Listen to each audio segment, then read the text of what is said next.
Pozdravljene, spoštovane gledalke in cenjeni gledalci. V zadnjih letih se je pohodništvo prebilo med najbolj priljubljene dejavnosti na področju športa in rekreacije. Danes poznamo najrazličnejše poti od svetovno znane Jakobove poti ali kamina v Španiji do najnovejšega goriškega kamina, ki povezuje Oglej in Sveto Goro. Slovenci pa imamo od leta 1953 tudi planinsko transverzalo, ki je tudi v primerjavi s podobnimi potmi v sosednjih državah kar nekaj posebnega. V studiu pozdravljam Davida Steguja, učitelja, planinca, pohodnika, avtorja več knjig in seveda publicista, ki je vtise z enomesečne hoje po slovenski planinski poti strnil v zanimivo knjigo V objemu dežele. Pozdravljeni in dobrodošli v naši oddaji. Hvala lepa, lepo zdrav in pa hvala za povabilo. Slovenska planinska pot, transverzala, pogovorno rečeno, sodi pravzaprav med najpomembnejše poti v širši okolici. Ja, drži, to je res, ker po Evropi poznamo več teh daljših veznih poti. Naj že takoj uvodoma povem, da vse to, kar bom danes poskušal gledalcem približati, bazira na konkretnih številkah, se pravi, tako uradno rečeno je pot dolga 616 km in pa narediš na poti tudi 37.000 višinskih metrov vzpona in pa spusta. Tako da že ta dimenzija, jaz mislim, da je pomenljiva, ko govorimo o tovrstnih izkušnjah. In pa, zdaj bom preskočil malo naprej, ko sem s potjo končal, sem v bistvu preveril in iz večjih virov izvedel, da so bili Slovenci prvi narod, ki je takšno vezno pot v Evropi potegnil. Se pravi, pred Nemci, Avstrijci, Italijani, Švicari, Francozi, kljub temu, da imajo neprimerno več gora in hribov, so bili Slovenci tisti, ki smo tako pot prvi potegnili. To je bilo, mislim, da leta 1953, 80 točke na tej poti od Pohorja do Jadranskega morja. Ja, drži, 80 točk, se pravi, na začetku dobiš knjižico, kjer zbiraš žige. Dobrih 50 žigov pridobiš v planinskih kočah oziroma planinskih domovih. Zato se tudi nekako svetuje, da tam prenočiš, se dobro podpreš za naslednji dan, ker je treba res vzdržati en tak ritem. Povprečno se hodi 90 ur dnevno in je seveda dobrodošlo, da se dobro naspiš, dobro naješ, potem pa približno 25 točke pa vrhov, tudi nekaj najvišjih naših, kot recimo Triglav, Jalovec, Razor, Prisank in tako dalje. Pot se začne na Pohorju, nadaljuje na Kamniško-Savinjskih Alpah, na Karavankah, Julijcih in preko Cerkljansko-Škofjeloškega, Idrijskega hribovja in Trnovskega gozda Nanosa pot pelje do morja v Ankaranu oziroma Debelem Rtiču. Tako, drži. Ja. Čeprav tam ste kar iskali ta žig, ne? Ja, na koncu je bilo zanimivo. Na Debelem Rtiču jaz sem imel željo, da ujamem tisti sončni zahod za prihod na koncu poti in je bilo zelo tam, ali mi bo uspelo, ali mi ne bo uspelo. Seveda je bila pa tudi želja, zdaj seveda odtisniti še isti večer ta zadnji žig, zapreti isto knjižico in seveda uživati v zaključku. Ampak naj tukaj povem, da me je kar hitro spomnil ta zaključek poti na del poti, ki je v bistvu se zgodil relativno zgodaj. Ker sem tudi dajal mogoče določenim tehničnim podrobnostim malo preveč pozornosti in potem se mi je vse skupaj vrnilo kot bumerang. Torej govorimo o perfekcionizmu in tukaj ob koncu sem pa že dal, to ni, zdaj ni vredno toliko, da iščem ta žig tukaj, dajmo se sfokusirati, gremo do konca, pa bomo ti žig že našli kasneje. In sem prav vesel še danes, da sem tako odločitev sprejel, užival ob sončnem zahodu, ob samem zaključku in potem dejansko naslednji dan ugotovil, da se je žig takrat, mogoče se je zdaj že kaj spremenilo, ampak takrat se je nahajal v nekem hotelu tam v okolici. Okrog 300 pohodnikov to pot opravi v enem kosu, to moramo povedati. Začeli ste na Pohorju in brez prekinitve šli do morja. Drži, ja, to so podatki, ki jih Planinska zveza Slovenije objavlja redno na spletni strani. Zdaj, kakor jaz vem, ne poznam sicer podatka, ki bi se dejansko razbralo nekoliko izmed ljudi, letno naredi to v enem šusu, v enem zamahu, če tako rečem, ker seveda večina in nič narobe tudi s tem zbira žige te slovenske planinske poti oziroma laično še vedno znane kot transverzale skozi daljše obdobje in potem ravno tako dobiš en tak častni znak. Zdaj seveda v enem kosu pa je številka verjetno precej majhna, vsaj jaz osebno, ko sem hodil te 4 tedne približno, kad je moja pot trajala, sem srečal v tistem obdobju 2-3 pohodnike, ki so si začrtali recimo, da bodo v enem kosu jo prehodili. Pravzaprav ste bili na poti sami. Je to posledica tega, da je to tako nenavadna odločitev za pot v enem zamahu, ali so v ozadju kakšni drugi razlogi? Ja, deloma se sigurno to ni nekaj, kar bi se odločil in šel se lotil že naslednji dan in začel s takim podvigom. Tudi jaz sem imel dalj časa to željo in sem je potem poleti 2022 ponudila priložnost in težko dobiš nekega kompanjona takrat, ki se ti pridruži. So pa tudi še drugi razlogi. Če hodiš sam, tudi lažje morda oceniš, ali se še zmožen določen dan prehoditi določen kos poti, ali je že čas za to, da se ustaviš pri koči in drug dan potem nadaljuješ naprej. Tako da iz tega vidika je bilo tudi lažje dejansko hoditi sam. Kot zanimivost ne to povem, ko so me sem in tja v planinskih kočah spraševali, pa ni nič težko biti toliko časa sam v samoti. Jaz pravim, oziroma sem to zelo močno doživel, da okolikor si zmožen videti vso to lepoto, ki te obkroža, ki te takrat obdaja, nikoli ni dolg časa. Tako da je nekaj dodatnih razlogov in pa večinoma, kot jaz vem, dejansko take dolge vezne poti se lotijo pohodniki in jih prehodijo sami. Priprava, to pa je mati modrosti. Ja, nič narobe, če je priprava dobro zastavljena, absolutno. Zdaj, pri meni ni nikoli tudi pri prejšnjih podvigih, če tako rečem, ni prevladoval način, da bi se začrtal nek točen trening, češ vsak teden moram pa 2-krat v hribe v gore, sploh ne. Ker se mi zdaj vedno gore gledam in pa hribe kot nekaj, kar je več kot šport. Tukaj tudi psihična komponenta je izredno pomembna. Priprave so le pa v bistvu na nek način vsi vzponi odprej, tudi tisti najvišji, ko sem bil, pa tisti nižji, tudi ko smo šli z skupino v hribe v gore. In pa tukaj moram poudariti, da še posebej pa štejejo tisti vzponi, ko se sam odpraviš. Ker takrat spoznaš, kako ti funkcioniraš v tistem okolju in potem tudi na tej poti konkretno je prišlo do velikih dilem in problemov, tudi jaz sem naredil kakšno napako, neumnost, kakorkoli, ampak če imaš za seboj neko kilometrino, lahko potem tudi tam lažje funkcioniraš. V nahrbtnik pa ne vso mogočo kramo, ampak najbrž samo najbolj nujne stvari. Ja, tako je. To sem se tudi na začetku že odločil.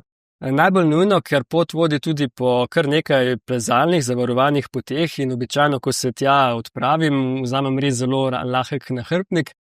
Koliko je tehtal? Ta trenutni nahrbtnik, s katerim sem se odpravil po slovenski planinski poti, je bil približno 10 kg. To je bilo res tisto, kar bi si želel, da bi še manj, ker breme za nekoga, ki niti slučajno ne šteje toliko kilogramov, je tudi 10 kg, ni taka mehna zadeva, sploh če greš potem na plezalne odseke.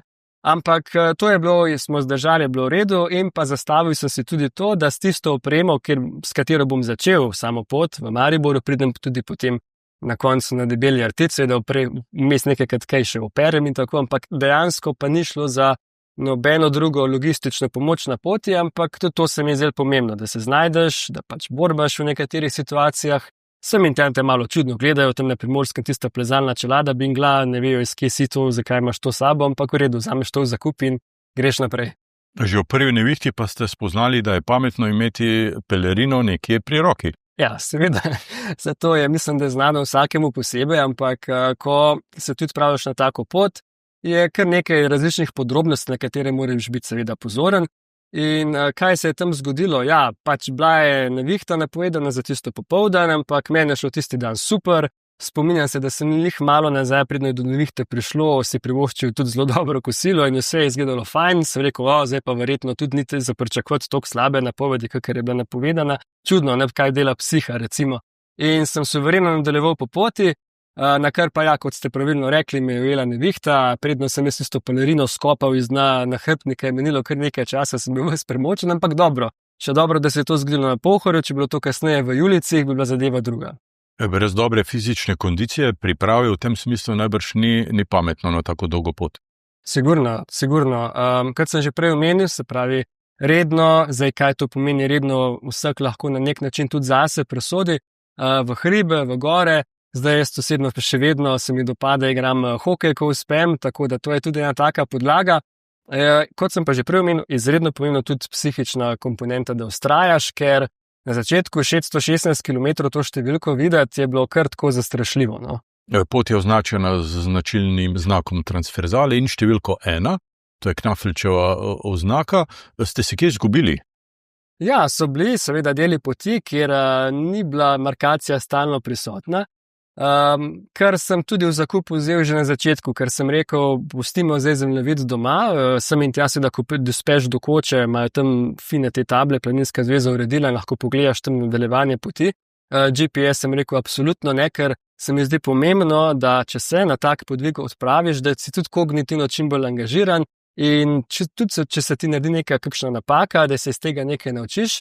In ja, nekajkrat sem se, bom rekel, po lastni krivdi, tudi iz psihološkega vidika vezano, sem ubral napačno smer, večinoma, ker je bila del poti je bil obrnen navzdol, logično, da se mi je potem bolj dopadlo, ampak ja, uči se tudi skozi to. In so pa pač, bom rekel, ja, absolutno mesta, kjer markacij ni, ampak skozi te tedne in tedne se potem že navadiš približno in takrat moram reči večinoma, kar izbereš potem pravo pot. Pa vas je bilo kdaj strah? Ja, seveda, so bili tudi momenti, zdaj mogoče lahko tukaj v grobem razdelim na dva dela, ne, zdaj majhen bolj očitno strahu spoštovanje gojimo do teh plezalnih odsekov, se pravi v Alpah, ti skalnati vzponi, kjer je seveda vsaka napaka lahko že kar, mislim, je lahko tudi usodna, absolutno. Ampak če tukaj nekako strahu spoštovanjem do tega pristopiš in si zaupaš tudi glede na to, kaj si že prej, bom rekel, preplezal po varovanih poteh, gre tukaj v redu naprej.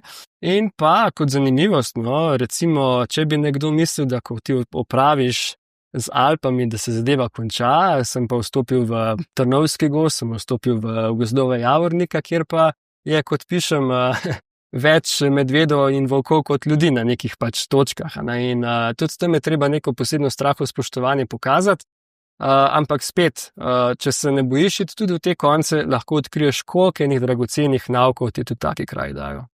Dragoceni so najbrž tudi trenutki, ko poslušate lokalni jezik, narečja, na Pohorju najbrž so vas drugače pozdravljali kot sredi Julicev ali pa ob morju. Ja, sigurno, kot nekdo, ki so mi blizu jeziki, pač narečja, se mi je to še posebej dopadlo.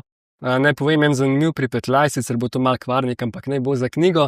Na Pohorju, ko sem se, oziroma mečkam po Pohorju, ko sem se vzpenil na Uršljo goro, moje izkušnje s tablami tam so pač take, da so kdaj sem potreboval bistveno več časa, kot so tiste table takrat kazale, in malo pod Uršljo goro, ko sem tudi tam sem si želel ujeti sončni zahod na vrhu hriba, sem se vzpenjal in imel občutek, da zdaj sem pa res že blizu. Ne? In sta potem dve pohodnici, pač s Koroške, prišli nasproti, pa sta rekla, no, zdaj pa samo še 15 minut, pa je super, to pa res ni več dolga zadeva, hodim naprej in čez nekaj časa opazim tablo še 45 minut, mi ni bilo jasno, sem zdaj to govorico narobe razumel, skratka, še in še takih pripetljajev, ki so se zgodili, ampak bom rekel, olepšal tudi, mečken začinal na lepše samo pot.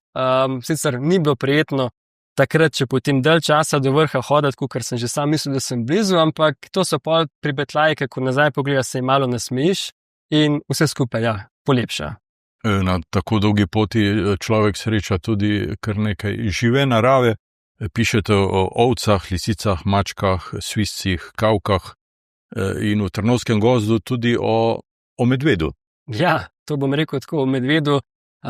Vi ste pravilno zapisali skorajš nesrečanje z medvedom.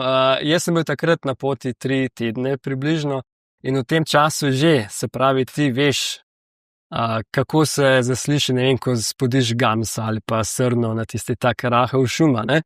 No, tukaj sem pa hodil po tukajšnjih krajih, ki verjamem, da so vam zelo dobro znani, nekje med Hudim poljem in pa torej proti Golakom sem se takrat vzpenjal. Ja, je bilo pa zadeva drugačna, ne, so bili pa te koraki težki, glasno sopanje in seveda v tistem trenutku priznam, da sem malo po domače zmrznil, pogledal, kaj se bo zgodilo in ko sem kasneje, ko sem bil že na drugi strani, srečal pri Iztokovi koči nekega gospoda, ki je menda tudi lovec, je rekel, ja, glede na to, kar si povedal, je bil sigurno, on je rekel medo, jaz sem pa rekel medo, zame je bil kar medved, ne. Čeprav ena od modrosti razmišlja tudi o tem, koga se je pravzaprav treba bolj bati, medveda ali volka? Koga? Ja, to je tudi zanimivo, to se pa s prijateljem šlo leto ali pa 2, predno sem se na to pot odpravil. Privoščila sva si 3-dnevno pustolovščino, pač pohod po teh koncih, Trnovski gozd, Trebuša vojska in tako naprej. Ja, in sva tam vprašala enega lokalnega gospoda, enega kmeta, je rekel, bil nekaj časa tiho, nekaj sekund, potem je pa rekel, veste, kaj najbolj se treba človeka bati. Tle se kar strinjam, ker živali zlobe niso sposobne, ne vem, razno, če so pač ne vem, zlorabljene, zapuščene, medtem ko človek je pa že sposoben marsičesa, ne. Tako na prvo žogo bi rekli, da so bili najtežji odseki najbrž v Julicih, ali mogoče kje druge? Ja, večinoma, ko se pogovarjam s komorkoli glede poti, tudi oni bi rekli, ja, Julici potem že potiho pričakujejo, da bo zaupal kater vrh, katera pot, ta zavarovana plezanja bo najtežja. Jaz lahko zaupam, da v bistvu je bil najtežji poti neko melišče, ne, kjer sem, zaradi tega, ker sem ta del poti iz različnih razlogov sem ga podcenil, sem vzel bistveno premalo vode takrat in sem se mogel čez to melišče pri zelo pač visokih temperaturah prebiti. Prvič sem tam hodil, nobenega drugega ni bilo zraven mene. Tako da, ja, čeprav ni šlo tehnično za neko zahtevno pot, ne, pa je bil v bistvu tisto podcenjevanje razlog, da na nekem terenu, ki je bil dokaj enostaven, je mene še najbolj skrbilo, kako se bo to nadaljevalo naprej. Ampak zopet izkušnje odprej so pripomogli, da je se dalo tudi čez to in da je bilo potem možno tudi normalno nadaljevati s potjo. Spoštovati naravo, zakone in se prilagajati pravzaprav. Brez spoštovanja tudi vremena, konec koncev napovedi, ni pametno. Sigurno. No, te pa po mojem mnenju, narava velikokrat tudi nauči. Bom rekel tako, no. V zadnjem času opažam, da tudi mediji velikokrat naredijo protiuslugo, ker ko gre, seveda, ti moraš spoštovati vremensko napoved in ne iti na vrh, ko se neka nevihta približuje, ampak ne se zdi, da se vedno tako, da pride do neke tragedije, se pravi, narava pušča nekaj manevrskega prostora, tudi če so oblaki, pa če na podlagi spet prejšnjih izkušenj omeniš, da lahko nadaljuješ, je vredno tudi nadaljevati, na ta način tudi napredovati v nekem vedenju, v nekem znanju, ki ga prej mogoče nisi poznal, pa te potem narava skozi to uči. Če bi dam lahko samo en primer, pred časom bila ta tragedija v Kamniško-Savinjskih Alpah, ko so iskali dva madžarska, torej plezalca, ne. Ja, se dogajajo nesreče, ampak osebno velikokrat rečem, kakšno protiuslugo nam pogosto mediji prikažejo, ker se potem o tej isti nesreči govori teden, dva in tako naprej. Nikoli ali pa zelo malkrat, jaz ne pomnim praktično primerov, se pa govori o izkušnjah, ki so jih ljudje, pa ne 1, 2, 3, ampak 100, 200, 300 ljudi pridobili, ko so prvič se povzpeli na en vrh in je bilo čudovito. Tako da tukaj moramo res poskušati mehen z rezervo, določene bombastične, če tako rečem, zgodbe imeti in ozavestiti, da narava v bistvu nam ima za ponuditi bistveno več, kot mi od nje v tem obdobju jemljemo, po mojem mnenju. Zavestno ste se odločili, da ne boste uporabljali sodobnih tehnologij, šli ste brez telefona, brez GPS-a, brez pametne ure z merilci, tudi brez slušalk na ušesih. Ja, moram popraviti, telefon sem imel, ker ne vem, ampak tudi to, ne vem, mogoče vsak teden sem se domačim javil, to je bilo to, v bistvu. Ja, zakaj? Zato, ker to je sicer kar kompleksna tema, ampak bom rekel tako poenostavljeno povedano, vsa ta tendenca, da so vse, in to se začne že v šolstvu in postaja vedno bolj aktualno in zato postaja tudi vedno večji izziv, ker mnogi mladi po mojih opažanjih sploh ne poznajo več tega čudovitega gorskega sveta ali pa hribov nasplošno, tudi v gozd in pač dejansko ne upajo iti, če nimajo zraven tistega podaljška, če tako rečem, na katerega oni mislijo, da so lahko vedno vezanih, bo vedno rešen in tako naprej.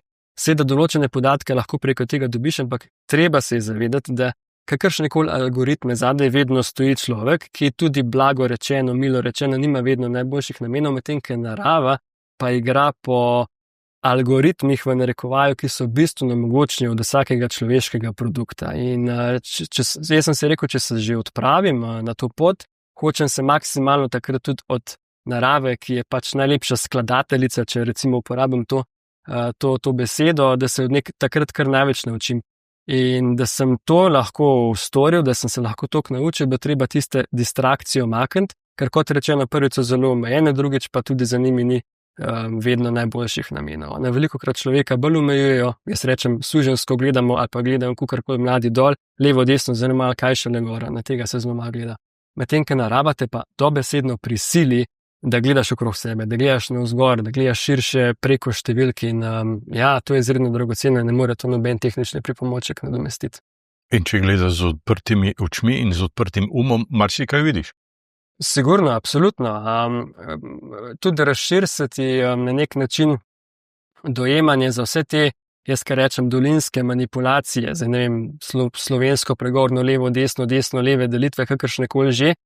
Ko si tam zgoraj in ko vidiš to lepoto, ko vidiš, koliko smo v bistvu bolj povezani med sabo, kot nam hoče mogoče svet povedati. Jaz sem imel možnost biti nekaj časa pri Indijancih, eden izmed njihovih rekov, to govorimo Lakota, Dakota, Indijancih, je mi tak vejo jasen, kar pomeni, vsi smo povezani. Se pravi, preko zgolj sorodstvenih narodovih vezi, ampak dobesedno preko vsega, kar nas obdaja. In ko si dejansko v takem pristnem okolju, ki ga Slovenija na srečo še vedno ogromno premore, vidiš, kakšni zakladi so to. Ne? In lažje sprevidiš marsikatero manipulacijo in tudi ozavestiš, koliko je škoda vsake energije, ki jo vlagamo v tako nizke vibracije, če tako rečemo. Ne? Ker meni je nepojemljivo, da recimo ljudje, tudi osebno poznam, so se zmožni skregati samo zato, ker se politično nasprotujejo, pa tistega človeka morda sploh še videli niso. Ne? Narava pa tukaj res, oziroma stvarstvo ponudi en tak uvid, ki pa to vse skupaj premakne. In ti moraš funkcionirati tam zbrano, ne gre za to, da boš, če hočeš to pot prehoditi, moraš racionalno tudi prave odločitve sprejemati. Se pravi, naučite tudi to, kako je pomembno, in živimo v zelo takih tudi pomembnih časih, se razumsko odzivati na stvari, se pravi, čim več razumsko in čustva takrat, ko pride do težkih situacij, dati v drugi plan, ker drugače se nam utegnejo ponoviti tudi kakšne tragedije iz zgodovine, ker pa vemo, v Evropi smo imeli že 3 izme, če jih tako poimenujem, in smo še kar ranljivi za to in moramo paziti, da se nam prihodnje kaj podobnega tudi ne zgodi. Nenazadnje tudi pot vodi po območjih, kjer je potekala denimo Prva svetovna vojna. In to se me je zelo dotaknilo, veste, jaz sem hodil tam pač užival v tisti naravi, ampak tudi ob spominu na te fante, pa nenazadnje njihove vse ostale člane družine, ki so jih doma čakali, velikrat jih tudi niso dočakali. In je bilo noro, da je toliko ljudi mogli umreti zato, ker se je, kot sem rekel prej, razum ugasnil, čustva so pač prevladovala in nekateri, ki so potem po bitki nazdravili šampanjcem, če malo, ker mečkam tako opišem posplošeno, ampak mogoče tudi ne, da so imeli tak velik vpliv, da so te ljudi tako daleč pripeljali, da je do takih tragedij prišlo. Moramo zelo paziti, danes so časi napeti, da se kaj takega ne ponovi in da zahtevamo res razumsko presojo tistih, ki družbo vodijo. Po tako dolgi poti marsikdo strne svoje zapise, svoje vtise v zapise, v članke, v knjige. Vi ste napisali knjigo v objemu dežele, ki prinaša vaše pohodniške spomine pravzaprav. Ja, drži spomine, pohodniški spomini, obenem pa si želim, oziroma tako bom rekel, že razlog, da sem se sploh odločil, da bom knjigo napisal, je bil v tem, pa najprej nisem imel namena, ampak kot da bi me hribi in gore, malo po domače, da bi mi težili v narekovaju, daj napiši, daj podeli vse to naprej. Ne samo toliko spominjam, ampak vsi te nauke, vsa ta spoznanja, ki so mi te čudoviti konci, ki so mi jih namenila. Ne? Prej sem že omenil te aktualne teme, kot jih danes poznamo, vojno, hujskaštvo in take stvari, so bili neizprosni, to je treba širiti naprej, premalo ljudi za to vejo. Ne? Starejši ljudje na srečo so imeli še neko pristno odraščanje, in še danes bolj se zavedajo teh zakladov, ki so na voljo tam zunaj, medtem ko mladi ljudje. Jaz pač vem za primer, ko smo se v neki priložnosti odpravili v gore, da je z devetošolci, pa ena učenka rekla, kaj moram dati v kufer, sem rekel, kakšen kufer ruzak boš imela, pa živijo čisto blizu gora. Tako da ta avtojenost je res velika in želim si, seveda, popotniški spomini, da vemo, kje pot poteka, mogoče tudi na kaj treba paziti, kakšen nasvet, nič narobe, če lahko tudi s tem postrežem, ampak predvsem to, kaj lahko se naučimo, kolikor si po eni strani dovolimo, da zapustimo cono udobja, po drugi strani pa tudi, da upamo si reči, da so določene stvari, ki že od nekdaj obstajajo, pač nam relativno blizu Slovencem, da so še vedno naše na nek način. In vredne, da jih odkrijemo ponovno, bolj intenzivno. Gre za vašo drugo knjigo. Prvenec je imel naslov Zakaj pa ne? Sedaj v objemu dežele. Kaj bo vaša tretja knjiga? Ja, ne čutim, ne razmišljam trenutno, če bo, ali kaj bo, ne vem. Tale se je, kot sem rekel, tudi ta je bila čisto nepričakovana, ampak se je zgodila. Bomo videli, zdaj izzivov je še pa še, zdaj trenutno mi je zelo zanimivo seveda tudi prejemati odzive.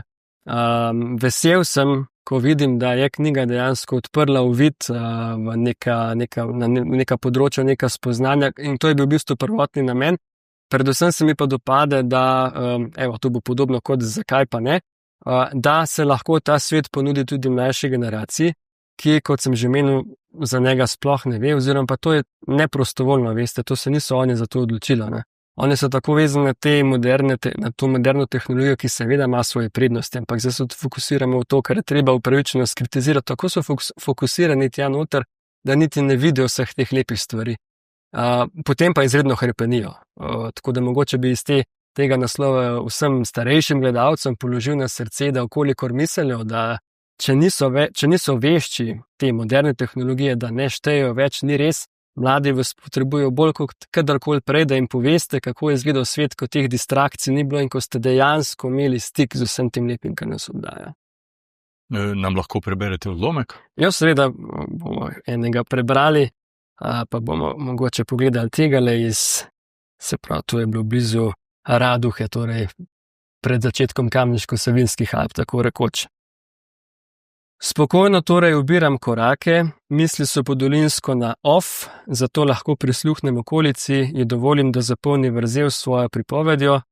Sem ter tja s tihim šepetom, ki ne pojenja in vse skozi daje spodbudo, da bo vse v redu.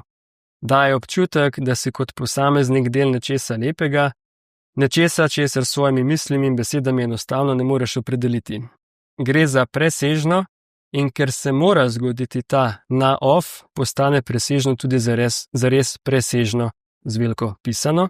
Preprost, ampak mogočen utrip življenja, zopet z veliko napisano, kraljuje v krajih, ki so nam, dolinsko gledano oddaljeni, v odnosu do naše biti pa so blizu, saj smo del tega mogočnega utripa tudi mi. Škoda, da ga ne slišimo pogosteje, vredno ga je slišati in še bolj pomembno poslušati. Hvala za prebrani odlomek. Kakšni so odzivi prvih bralcev? Ja, zelo lepi, kot sem že izpostavil, zelo lepi. Deloma, zdaj seveda zavisi, kdo knjigo prebere. Tisti, ki je že kar nekaj teh krajev obiskal, se povzpel mogoče na vrhove, omenjajo, da se lepo sprehode tam, ker so že hoteli, nekateri omenjajo nostalgijo, recimo. Skoraj v bistvu pa vsi, vse pa navduši to, kako gre knjiga preko teh dimenzij številk, če tako rečem, poenostavljeno povedano, ne. Se pravi, ni mišljena primarno kot nek planinski vodnik, ki so sicer odlično napisane knjige, da se ne bomo narobe razumeli, ampak predvsem mi je pomembno to, ker v odzivih prepoznavam, da ljudje odkrivajo nekatere stvari, ki jih prej sploh še niso poznali, pa so mogoče bliže, kot si mislimo. Predvsem se mi pa dopade, da ko knjigo pohvali nekdo, ki sploh ne preživi časa v hribih, torej v gorah, da reče, wow, to je pa to, zdaj bi pa rad bolj pogosto tudi jaz tja zahajal in se dejansko odpravijo in so navdušeni, ker odkrijo nek svet, ki nam je iz določenih razlogov na nek način skrit. Jaz mislim, da marsikomu ni pogodu, da bi ljudje, da bi se ta svet bolj zavedali, ker če bi se bolj zavedali vseh teh lepot, jaz mislim, da bi bili tudi med seboj bolj povezani in na ta način bi bilo težje delati razdor ali pa med ljudi vnašati razne manipulacije. Je hokej še vedno vaš najšport? Seveda, absolutno. Je Idrija še najmesto? Ja, Idrija je posebno mesto in bo vedno tudi ostalo, absolutno. Sploh spomini na filme, ki smo jih posneli z idrijskimi filmarji. Jaz me še enkrat izpostavil možnost, ker zdaj sicer nekaj časa počujem že drugod in sem na različnih šolah poučeval. Še vedno omenjam Idrijo in jo dajem za zgled in so ljudje navdušeni, ko razlagam, kaj smo uspeli narediti. Ne nazadnje tudi v težkih časih, so samo res začudeni, navdušeni. In mislim, da je velik razlog za to, rekel zdaj spet ta knapovska mentaliteta, ker ni treba določene stvari razlagati, ampak so samoumevne. Se pravi, neko sodelovanje, tudi nek pogum. To je še vedno tisto, kar dajem naprej, kjerkoli zdaj pač poučujem in z veseljem opažam, da je potem to nalezljivo tudi za ostale ljudi in pa predvsem za šolarje, za mlade, za katere se mi res zdi, da smo dolžni v kar najboljši meri poskrbeti in absolutno se drznem reči, da marsikdo več pozna Idrijo, pa te 2 filma, ki smo jih posneli in pa vse dobre stvari, ki so se tukaj zgodile. David Stegu, hvala vam za vašo knjigo, za te izjemne popotniške spomine in razmišljanja. Hvala vam za obisk v tem studiu in hvala za ta pogovor. Z veseljem, hvala tudi vam in vsem gledalcem želim poguma, odločnosti in pa predvsem, da bi našli vsaj delček tega, kar morda mislimo, da smo izgubili, na polovici mogoče smo res že izgubili, ampak tam čaka, bliže nam je, kot si mislimo, tako da pogumno v naravo in del tega zaklada prinesti nazaj in širiti naprej. Tako s tem nasvetom končujemo to oddajo. Hvala lepa za pozornost in seveda srečno.